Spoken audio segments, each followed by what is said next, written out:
friends, welcome and welcome back to our channel SS Stories.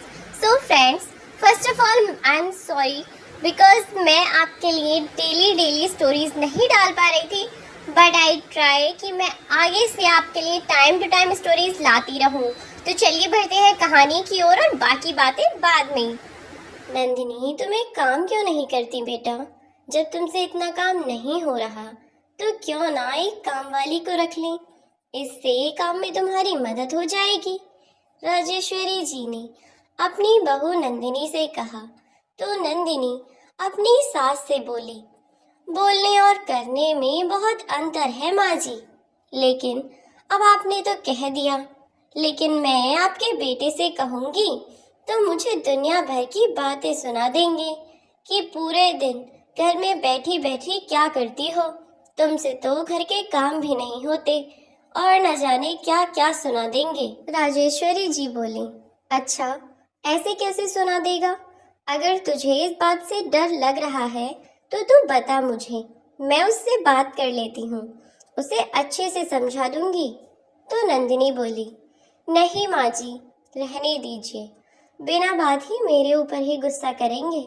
कोई बात नहीं, मैं ही कर लेती हूँ, थोड़ी बहुत मदद आप करवा दीजिए।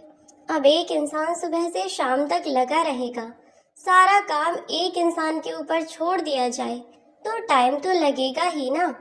इतना कहती कहती बहू कपड़े लेकर कमरे में चली गई। राजेश्वरी देवी कुछ समझ रही थी, लेकिन अभी फिर ज्यादा कोई काम नहीं कर सकती थी वे, क्योंकि अभी 1 महीने पहले ही उनके हाथ की हड्डी टूट गई थी और मुश्किल से अभी 3-4 दिन पहले ही उनका प्लास्टर टूटा था, जब डॉक्टर ने उन्हें कुछ दिन रेस्ट करने के लिए कहा था। और इसी की वजह से राजेश्वरी जी कोई काम नहीं कर रही थीं। जब से उनके हाथ में चोट लगी तब से उनकी बहू को ही सारा काम करना पड़ रहा था, लेकिन इसमें गलती किसी की भी नहीं थी, मजबूरी थी, इसीलिए वह भी कुछ नहीं कर सकती थी। और फिर राजेश्वरी जी का परिवार इतना लंबा चौड़ा नहीं था। वे जब से शहर में अपने पति के साथ जाकर बसी थीं, राजेश्वरी जी, उनके पति, उनका बेटा और उनकी बेटी ही रहा करते थे। अब बेटी की भी शादी हो चुकी थी। घर में बहू के आने के बाद ही कुल 4 जन थे और इसीलिए ऐसा कोई लंबा चौड़ा काम भी नहीं था। बस राजेश्वरी जी की बहू के साथ वे अपना काम करा दिया करती थीं। अब जब हाथ में ही चोट लग गई तो भला वो काम कैसे करवा पाएंगी? जब से उनके हाथ में चोट लगी तब से किसी न किसी बात पर झिक झिक होती रहती, लेकिन वे अपनी बहू की परेशानी समझ रही थीं। इसीलिए उन्होंने अपनी बहू को कहा कि वह एक नौकरानी रख लें, लेकिन बहू से कई बार कहने पर भी उसने मना ही किया। अब राजेश्वरी जी सोचने लगी कि शायद बहू पैसों के बारे में सोचकर रुकी हुई है। क्यों ना मैं रमेश से ही इस बारे में बात करूं, तब ही कुछ पता चल सकता है, क्योंकि उनकी बहू सचमुच 1 महीने में ही बहुत ज्यादा परेशान हो गई थी। उससे घर के काम भी नहीं होते थे और ऊपर से जब तक राजेश्वरी जी ठीक थीं, अधिकतर काम वही कर लिया करती थीं। और अब जब बहू के ऊपर काम आकर पड़ा तो इसीलिए वह नहीं कर पा रही थी और इस चीज को वह भी अच्छी तरह से समझ रही थी। उन्होंने अपने बेटे से काम वाली बाई लगाने के लिए बात की तो घर में झाड़ू पोछा और बर्तन के लिए एक काम वाली बाई रख ली गई। अब नंदिनी का काम था कि वह सबके लिए अच्छा सा खाना बनाए, सबको खाना खिलाकर वॉशिंग मशीन में कपड़े धोने और सुखाने का काम था। साफ सफाई का सारा काम वाली बाई को ही सौंप दिया गया था। अब नंदिनी भी पहले से थोड़ी बेहतर थी। इधर राजेश्वरी देवी, जिन्होंने अपनी बहू की मदद के लिए काम वाली बाई रखवाई थी, लेकिन कुछ दिनों बाद न जाने नंदिनी को क्या सूझी, उसने अपने घर पर कहा कि रमेश, मैं काम करना चाहती हूँ, ऑफिस ज्वाइन करना चाहती हूँ। तो राजेश्वरी देवी और उनके पति श्यामदास जी ने साफ साफ मना कर दिया था कि बेटा, हमें ऑफिस में काम करने वाली बहू नहीं चाहिए। हमने तो पहले ही तुम्हारे घर वालों को कह दिया था कि हमें घरेलू लड़की चाहिए जो हमारा घर अच्छे से संभाल सके। बस हमें पैसों की कोई कमी नहीं है बेटा, जो हम तुमसे नौकरी कराएंगे। इतना सुनकर नंदिनी अपने कमरे में चली गई। उसने तो उस वक्त उनसे कुछ न कहा, लेकिन अपना दिमाग तो वह दौड़ाने लगी। उसने इस बारे में अपने पति से बात की और कहा कि घर में 2 पैसे आते रहेंगे तो क्या ही बुराई है, और फिर मैं इतनी पढ़ी लिखी हूँ, क्या फ़ायदा है मेरी पढ़ाई लिखाई का अगर मैं घर में ही रोटियां बनाकर सीमित रह जाऊं तो। तब रमेश ने उससे कहा कि देखो नंदिनी, तुम समझ नहीं रही हो, माँ के हाथ में अभी चोट लगी हुई है। अगर तुम ऑफिस जाने लगोगी तो यह सब काम कौन संभालेगा?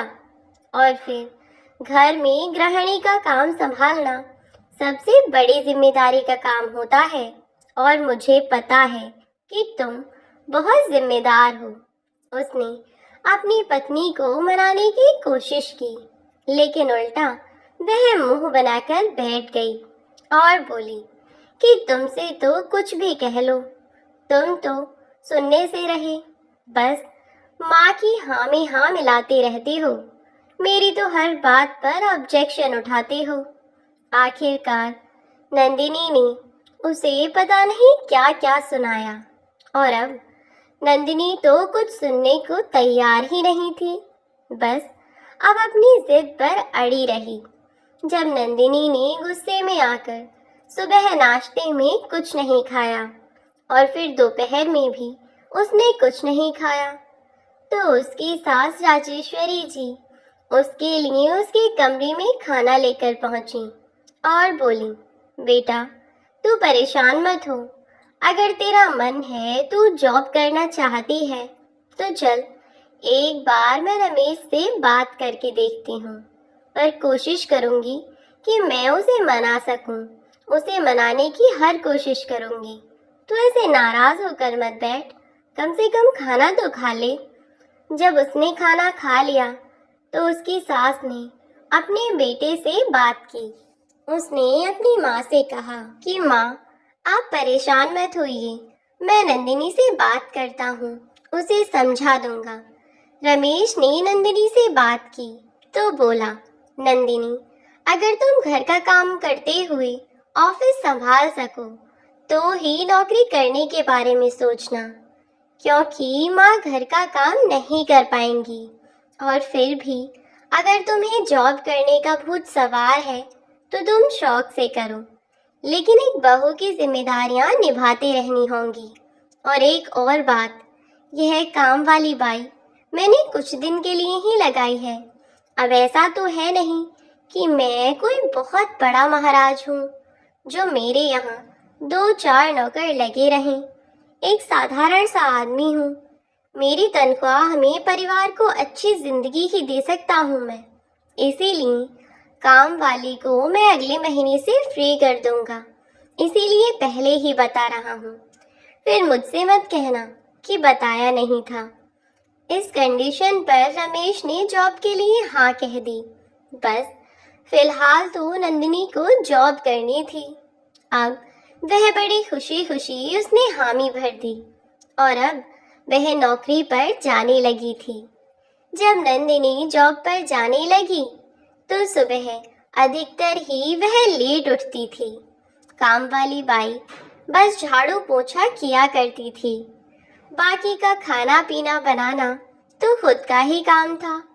शुरू के ही 2 दिन नंदिनी बहुत लेट हो गई, शायद उसको ऑफिस में डांट भी पड़ी, और उसी दिन घर आकर वह झिर-झिर करने लगी और बोली, इस घर में अकेली मशीन की तरह लगी रहूं, कभी यह काम कभी वह काम, यहाँ तो काम ही खत्म नहीं होते। माँ जी, आप ही थोड़ी बहुत मदद करवा दीजिए, वरना आज फिर से मैं ऑफिस के लिए लेट हो जाऊंगी। और अगर आज ऑफिस के लिए लेट हो गई तो बॉस बहुत डांट लगाएगा। उसने कल ही कहा था कि अगर मैं फिर से लेट हुई तो मुझे ऑफिस से निकाल देगा। जब नंदिनी ने यह सब कहा तो उसकी सास राजेश्वरी जी ने उसकी थोड़ी बहुत मदद करवा दी, क्योंकि अभी तक उनका हाथ पूरी तरह से ठीक नहीं था।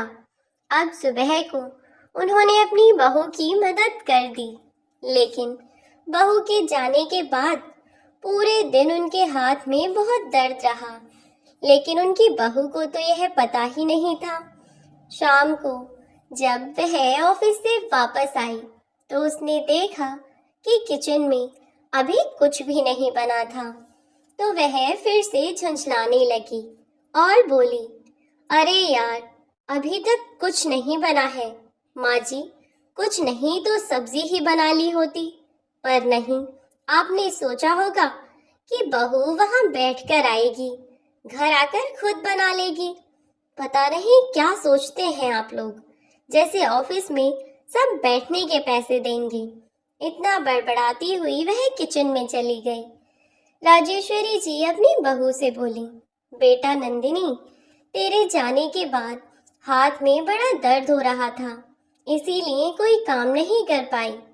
तब उनकी बहू बोली, बस बस माँ जी, खामखा मेरी काम की वजह से अपने हाथ को दोबारा मत तोड़िए। कोई बात नहीं, नहीं किया तो मैं कर ही रही हूँ ना, जाकर बैठ जाइए आप। लेकिन राजेश्वरी जी को उसके बात करने का तरीका बिल्कुल अच्छा नहीं लगा। अब उनकी बहू तो रोजाना ऑफिस जाने लगी थी, लेकिन वह अब अपनी सास से उम्मीद करती थी कि सुबह उसे वह नाश्ता बनाकर दे दें और शाम को जब तक वह आए तब तक उसके लिए वह खाना भी बनाकर रखें। लेकिन अभी उनके लिए यह संभव नहीं था। एक दिन जब ऑफिस से आए बेटे ने अपनी पत्नी को अपनी माँ से बहस करते देखा तो वह अपनी पत्नी को डांटने लगा और बोला कि मैंने तुमसे पहले ही मना किया था कि ऑफिस मत ज्वाइन करो, लेकिन तुम्हें ही बहुत ज्यादा शौक चढ़ा था ना, तो अब झेलो।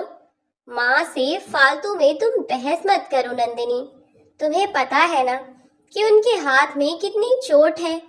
अगर चोट ना होती तो वह तुम्हें कोई काम करने ही नहीं देती, तुम्हें तब कोई काम करने की जरूरत नहीं थी। और वैसे भी शादी को लगभग 1 साल होने को आया है। इस घर में कितना काम किया है तुमने? सारा काम तो माँ ही करती थी जब वह ठीक थी, और माँ तो अभी भी कर देती हैं। सुबह को मैं उठता नहीं हूँ और नीचे आता नहीं हूँ तो यह मत सोचो कि मुझे पता भी नहीं है। मुझे सब कुछ पता है। नाश्ते का स्वाद ही बता देता है कि नाश्ता किसने बनाया है। और फिर मुझे अच्छे से पता है कि पिछले 1 हफ्ते से नाश्ता माँ ही बना रही हैं। उसमें भी शाम को ऑफिस से आते ही तुम माँ से बहस करने लगी। रमेश ने इतना कहा और उसकी पत्नी तो गुस्से में बौखला गई और बोली, हाँ हाँ, तुम्हें तो तुम्हारी माँ ही दिखाई देती है। बीवी तो जैसे तुम्हारी आंखों में हर वक्त चुभती रहती है। इतना कहकर नखरे में वह किचन से बाहर चली गई और आज उसने खाना भी नहीं बनाया। इधर राजेश्वरी जी जब खाना बनाने लगी तो उनके बेटे ने आकर उनसे मना कर दिया कि माँ, अब आप खाना मत बनाओ, मैं बाहर से ही ऑर्डर कर लेता हूँ। अब आप खामखा परेशान होंगी। और हाँ, कल आप पापा के साथ अस्पताल चले जाना। पता नहीं कि आपके हाथ में क्या प्रॉब्लम है जो अभी भी इतना दर्द है। हाँ में गर्दन हिलाती हुई राजेश्वरी जी बोली, ठीक है बेटा, चली जाऊंगी, पर तू बहू को इतना डांटा मत कर। बेचारी खामखा में इतना परेशान हो गई। अरे, ऑफिस में बॉस ने कुछ कह दिया होगा। जब बॉस कुछ कह देता होगा तो उसे भी गुस्सा आ जाता है। रमेश ने अपनी माँ से कहा कि ठीक है माँ, मैं आगे से ध्यान रखूंगा। आज सबने बाहर से मंगाकर खाना खाया। रमेश अपने कमरे में पहुंचकर नंदिनी से बोला, तुम्हारा दिमाग खराब हो गया है क्या? और एक बात बताओ, यह नखरे तुम किस बात के दिखा रही हो? तुम अकेली तो नहीं हो जो ऑफिस में काम करने जाती हो। मैं भी जाता हूँ और काम करके ही आता हूँ, पर तुम्हारी तरह मैं तो कभी नखरे नहीं दिखाता। तब नंदिनी बोली, हाँ, कमाने जाते हो तो क्या, तुम भी तो ऐसे ही फ्री बैठे रहते हो ना। तुम कौन सा खाना पीना बनाते हो या घर का काम करते हो, जैसे मुझे करने को दे दिया जाता है। इतना सुनकर रमेश को गुस्सा आ गया और बोला, अच्छा, जरा मुझे भी तो बताओ कि कितनी कमाई करती हो तुम। पहली बात तो यह है कि मैंने तुमसे काम करने के लिए कहा ही नहीं था, बल्कि तुम्हें काम करने के लिए मना किया था। कहा था कि घर में आराम करो। तुमसे घर में 2 लोगों की रोटियां तो बनाई नहीं जाती। चली हो ऑफिस की कमाई करने, पर फिर भी क्योंकि तुम्हारा मन था तो मैंने तुम्हें जाने दिया। लेकिन मैंने पहले ही तुमसे कहा था कि घर के काम पर तुम्हारी जॉब का कोई असर नहीं पड़ना चाहिए। तब तो तुमने बड़े शौक में हाँ कह दी थी। और अब चलो, अगर तुम्हारी इस बात को सही मान भी लो तो भी सुबह को उठकर ना तो तुम झाड़ू बर्तन करती हो और ना ही कोई और काम। यहाँ तक कि अब तो तुम कपड़े भी नहीं धोती। वॉशिंग मशीन में डालकर कपड़े भी माँ ही धो देती हैं और उस बेचारी कांताबाई को बुलाकर माँ कपड़े भी उसी से सुखवा देती हैं। घर के झाड़ू पोंछा भी कांताबाई ही करती है। यहाँ तक कि बर्तनों की भी उसी की जिम्मेदारी है और सुबह का नाश्ता वह भी माँ बना देती हैं। तुम्हारे लिए अगर कुछ बचा है तो सिर्फ शाम का खाना, लेकिन तुमसे तो अब वह भी नहीं किया जा रहा। तुम्हें पता भी है कि माँ के हाथ में कितना दर्द रहता है, लेकिन फिर भी वह सुबह उठकर नाश्ता बना देती हैं, क्योंकि तुम्हारी तो आंखें ही नहीं खुलती। नींद ही इतनी आती है तुम्हें कि उठने का मन ही नहीं करता। और माँ, वह तो माँ है ना, वह भला अपने बच्चों को भूखा कैसे जाने दे सकती हैं। इसीलिए इतनी तकलीफ में भी हमारे लिए खाना पीना बना ही देती हैं। लेकिन तुम्हें तो इतनी भी शर्म नहीं है ना कि माँ के हाथ में चोट लगी है। अब धीरे धीरे वह अपनी सास से बहस करने लगी थी। साथ ही साथ जितना उसका पति अपनी माँ का साथ देता, वह उतना ही अपनी सास से चिढ़ती जा रही थी। नंदिनी अब तो वह अपनी सास से उतनी ही नफरत करने लगी थी। अब तो हर बात पर अपनी सास से वह उल्टा ही बोलने लगी। जब भी उसकी सास कोई काम करने को कहा करती तो वह अनसुना कर दिया करती। एक दिन जब संडे के दिन नंदिनी घर पर ही थी तो सुबह को नंदिनी आज भी देर से उठी, लेकिन क्योंकि कल ही शनिवार के दिन रमेश ने अपनी माँ के हाथ पर पट्टी कराई थी, इसीलिए आज सुबह उठकर राजेश्वरी जी ने भी खाने को कुछ नहीं बनाया था। एक हाथ से उन्होंने बस कॉफी बनाकर रख दी थी। जब बहू उठी तो देखा कि उसकी सास ने अभी तक खाने को कुछ नहीं बनाया है। यह देखकर उसे बहुत गुस्सा आया, लेकिन पति के सामने कुछ कह नहीं सकती थी और अपने पति के सामने मुस्कुराकर बोली, आप बाजार से सामान ले आइए, मैं आज नाश्ते में कुछ स्पेशल सा बना देती हूँ आपके लिए। नंदिनी ने जब आज खुद से काम करने को कह दिया, आज इतने दिनों बाद वह अपनी मर्जी से खुश होकर कुछ बनाना चाहती थी। इसीलिए बस रमेश ने तुरंत थैला उठाया और वहीं सोफे पर रखा फोन उठाकर चल दिया।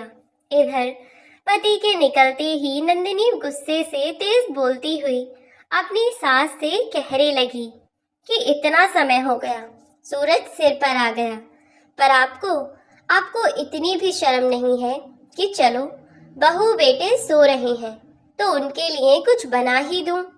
तब उसकी सास बोली, बेटा मेरे हाथ में दर्द था पर फिर भी मैंने तेरे लिए बढ़िया सी कॉफी बनाकर रखी है, अभी बनाई थी, रुक मैं दे देती हूँ।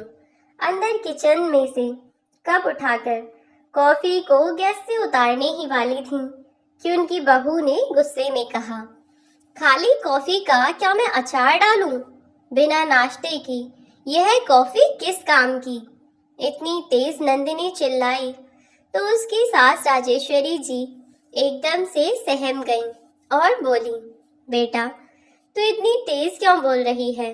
बेटा तुझे मेरा हाथ दिखाई नहीं दे रहा क्या? तब गुस्से में किचन की स्लिप पर हाथ मारती हुई बहू बोली, हाथ हाथ सुनकर मेरे कान पक गए हैं, इससे अच्छा तो ये हाथ टूट ही जाए। यह कहकर वह उनके हाथ की ओर बढ़ी तो राजेश्वरी जी पीछे हटती हुई बोली, बहू ये तू क्या कर रही है? बेटा ऐसा मत कर। इतने में ही उबलती हुई वह कॉफी उसने अपनी सास के ऊपर उड़ेल मारी और बोली, ले तू ही पी ले इस कॉफी को। कॉफी बहुत तेज गर्म थी और बहुत ज्यादा भी थी। जैसे ही नंदिनी ने वह कॉफी अपनी सास के ऊपर उड़ेली, वैसे ही पूरा घर राजेश्वरी जी की चीखों से गूंज उठा। लेकिन उनकी बहू वहीं खड़ी खड़ी बड़बड़ाती रही कि एक नंबर की ड्रामा खोर है ये बुढ़िया, खामोखा ड्रामा कर रही है। कि तभी राजेश्वरी जी का बेटा चिल्लाता हुआ अंदर आया, अपनी माँ को पुकारता हुआ आया, माँ क्या हुआ आपको? क्या हुआ? आप ठीक तो है ना माँ? और जैसे ही नंदिनी ने अपने पति को अंदर आते देखा तो झूठ बोलकर ड्रामा करने लगी। अपनी सास को यह दिखाने की कोशिश करने लगी कि जैसे उसे अपनी सास की कितनी फिक्र है। वास्तव में तो वह चाहती थी कि उसकी सास मर ही जाए और इसीलिए वह यह सब कर रही थी। लेकिन अब जब अपने पति को देखा तो ड्रामा करने लगी और अब जल्दी जल्दी वह अपनी माँ को लेकर अस्पताल पहुंचा और अस्पताल में अपनी माँ को ले जाकर उसने जितना जल्दी संभव हुआ अपनी माँ का इलाज करवाया। आखिरकार जब राजेश्वरी जी को होश आया तो उन्हें होश आने के बाद उनके बेटे ने उनसे पूछा कि माँ आखिर हुआ क्या था जो आपको इतनी चोट लग गई? आपको इतनी चोट कैसे लगी?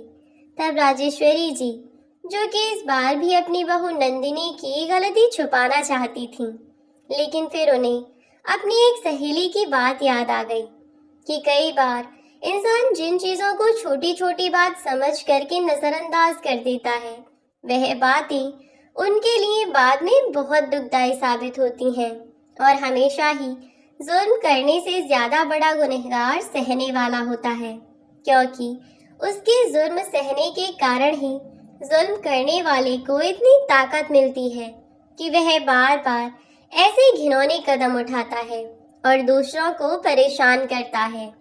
जब अपनी सहेली की बातें याद आ गईं, तो राजेश्वरी जी ने अपना मन बदल दिया। अब उन्होंने निश्चित कर लिया था कि वह अपनी बहू की सच्चाई सबको बताकर रहेंगी। जैसे ही उन्हें होश आया तो उनका बेटा दौड़कर अपनी माँ के पास जाकर यह सब पूछ रहा था। वहीं बहुरानी भी खड़ी हुई थी। जैसे ही वह कुछ कहने लगी अपने बेटे के सामने, जब वह सच बताने लगी तो उनकी बहू हाथ जोड़कर उसके पीछे खड़ी हो गई और आंखों में आंसू भर लाई। अभी तो राजेश्वरी जी चुप रहीं, लेकिन उन्होंने अभी बेटे को कहा कि इस बारे में मैं अभी तुझे कुछ नहीं बता सकती बेटा, मुझे थोड़ा समय दे, उसके बाद ही मैं तुझे कुछ बता पाऊंगी।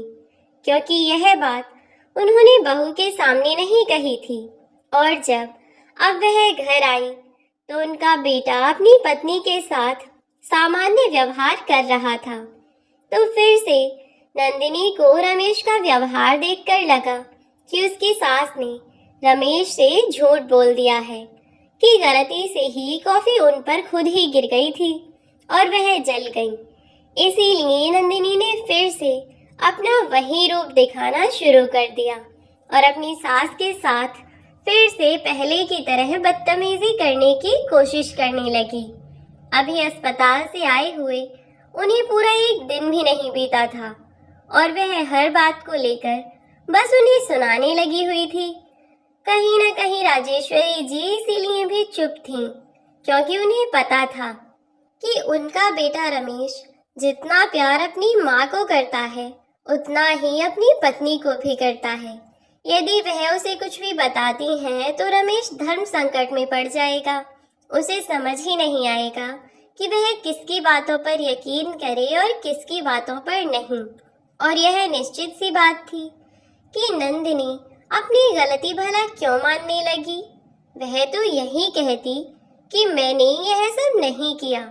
ऐसे में उनका बेटा असमंजस में पड़ जाता कि वह माँ की बात माने या बीवी की। इसीलिए राजेश्वरी जी कुछ सोचकर चुप थीं। फिर 2 दिन बीते और अब जैसे ही राजेश्वरी जी दवाइयाँ और खाना खाकर डाइनिंग टेबल से उठ रही थीं, उनका हाथ लगने से कांच का गिलास टूट गया। इस बात पर उनकी बहू फिर से शुरू हो गई और उन्हें बातें सुनाने लगी और बोली कि तेरा दिमाग ठीक है बुढ़िया, दिखाई नहीं देता, इतना महंगा गिलास तोड़ दिया। तब राजेश्वरी जी अपनी बहू से बोली, बहू तुम किस तरह से बात कर रही हो? मैं तेरी इतनी मदद की, अपने बेटे के सामने तुझे शर्मिंदा होने से बचाया और तू अब भी मेरे साथ ऐसा बर्ताव कर रही है। तब नंदिनी बोली, हाँ तो कोई एहसान नहीं किया। अगर सच बता दिया होता ना तो मैं यह घर छोड़कर जा चुकी होती। फिर तेरे बेटे और तुझे अच्छे से पता चल जाता। फिर तेरा बेटा मेरे पीछे पीछे दुम हिलाता हुआ मेरे घर आ जाता और फिर तू ही पछताती कि मैंने अपनी बहू की बुराई क्यों की। इसीलिए मेरे मुंह मत लग। भूल गई कि पिछली बार मैंने तेरा क्या हाल किया था? तब राजेश्वरी जी बोली, पिछली बार तूने मेरे साथ जो किया था, अगर अब की बार ऐसा कुछ भी करने की कोशिश की तो मैं भी तुझे छोड़ूंगी नहीं।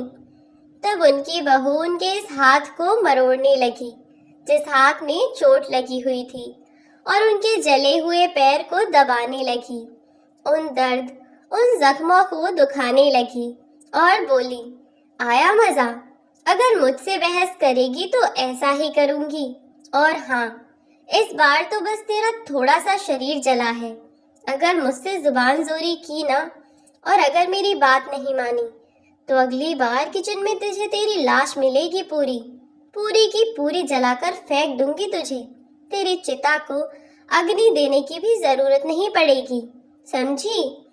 नंदिनी ने अपनी सास को इतनी सब बातें कह दी और वह भी बिना कुछ सोचे समझे। और वहीं बरामदे के एक कोने में एक टेबल की साइड में उनका बेटा रमेश बैठा हुआ था, जिसकी तरफ पीठ करके नंदिनी खड़ी थी और बीच में एक छोटा सा पर्दा भी था। अब यह सब देखकर रमेश बैठा रह गया। कुछ पल के लिए तो उसे यकीन ही नहीं हुआ कि उसकी पत्नी इतना नीचे गिर सकती है। फिर उसने हिम्मत की और उठकर आगे बढ़ा और अपनी पत्नी के पास आकर पीछे से उसके कंधे पर हाथ रखा। जैसे ही पीछे मुड़कर देखा, रमेश ने फटाक से 2-4 तमाचे उसके गाल पर जड़ दिए और बोला, नीच औरत, इस घर के जरा से काम और जरा सी बातों के चक्कर में तू मेरी माँ को मारना चाहती है? कैसी घटिया औरत है तू। अरे लड़ाई झगड़ा थोड़ा बहुत तो हर परिवार में होता है, लेकिन इसका मतलब यह तो नहीं ना कि सब तेरे जितने गिर जाएं और अपने ही परिवार वालों को नुकसान करने का सोचने लगें। बस बहुत हुआ। तेरी घटिया सोच के साथ मैं तुझे इस घर में नहीं रहने दे सकता। जाना कहाँ है तुझे? इस बात का फैसला तू कर ले। उसने उसके मायके वालों को फोन मिलाया और तुरंत घर बुलाया।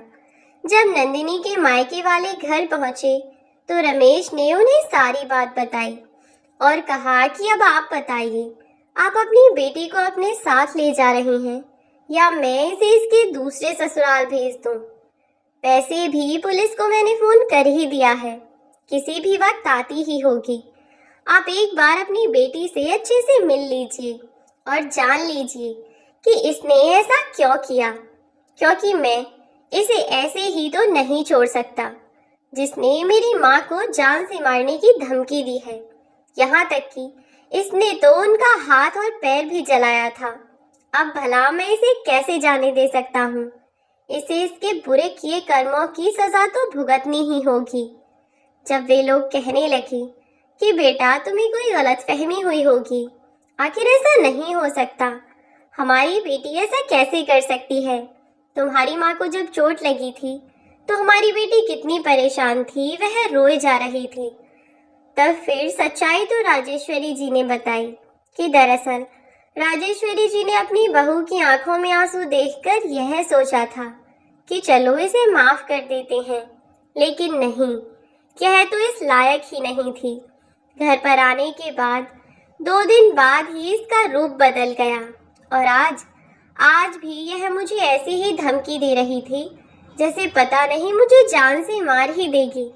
तो मेरे लिए अपने बेटे के सामने सच लाना बहुत ज़रूरी था और इसीलिए मैंने अपने बेटे को यहाँ बैठकर सारी बातें उसे उसके कानों से सुनवाई हैं, ताकि भविष्य में भी कभी उसे ऐसा न लगे कि उसकी माँ ने उसके और उसकी पत्नी के बीच दरार डालने की कोशिश की है, बल्कि मैंने तो सच को छुपाने की बहुत कोशिश की।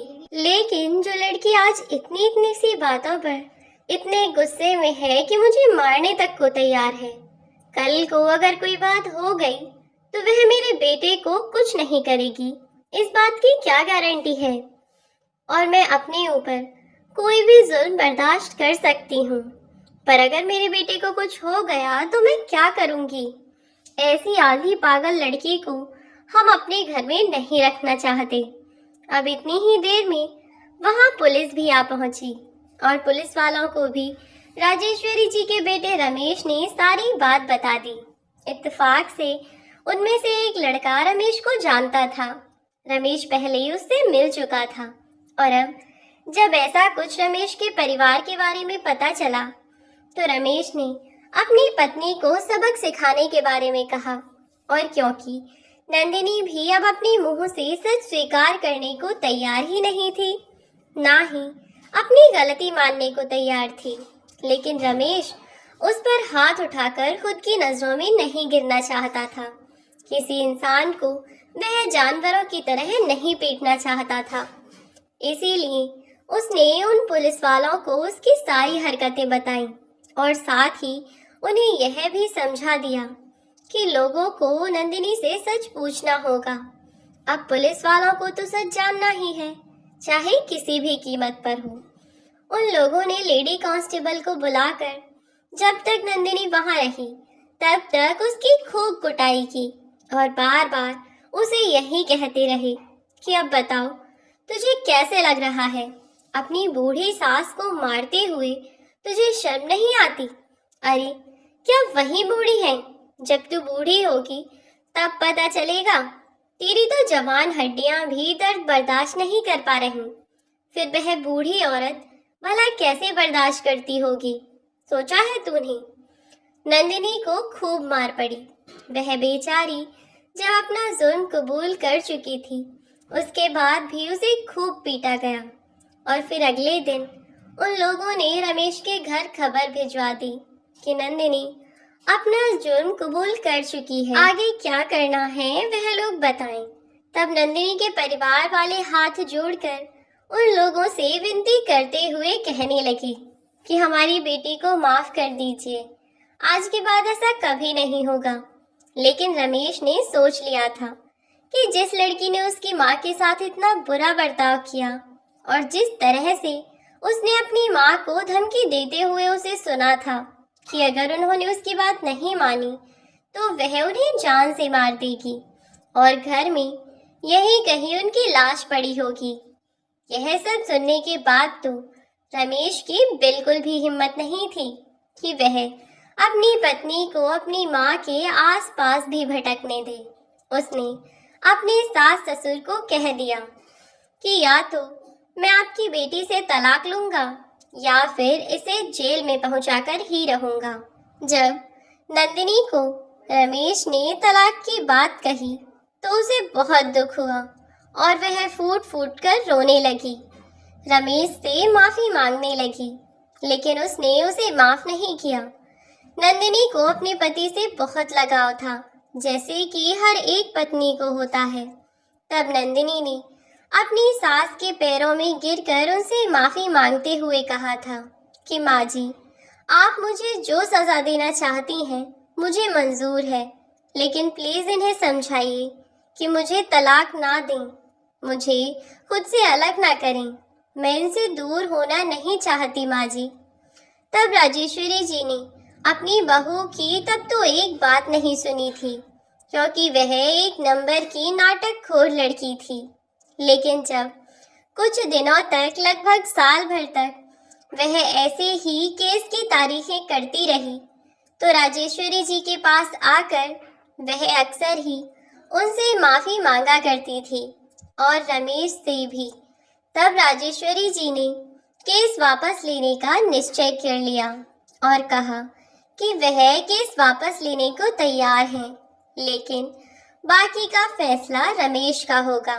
रमेश ने फिलहाल के लिए अपने ससुराल वालों की लाख मिन्नतें करने पर और अपनी माँ के कई बार समझाने पर अपनी पत्नी को इस घर में रहने तो दिया, लेकिन साथ ही यह भी कह दिया कि नंदिनी, माँ ने जो भी बातें मुझे सुनाई थीं वह सब मैंने रिकॉर्ड कर ली हैं, इसीलिए तमीज से माँ की सेवा करते हुए रहना।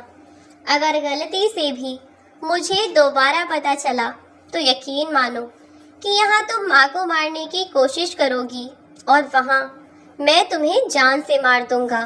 अभी तक तुमने मेरे अंदर के सिर्फ एक अच्छे पति को देखा है, एक बेटे से तुम्हारा सामना नहीं हुआ। अगर मेरी माँ के साथ तुमने कुछ भी किया तो मैं तुम्हें ऐसा सबक सिखाऊंगा कि तुम जीवन भर नहीं भूलोगी।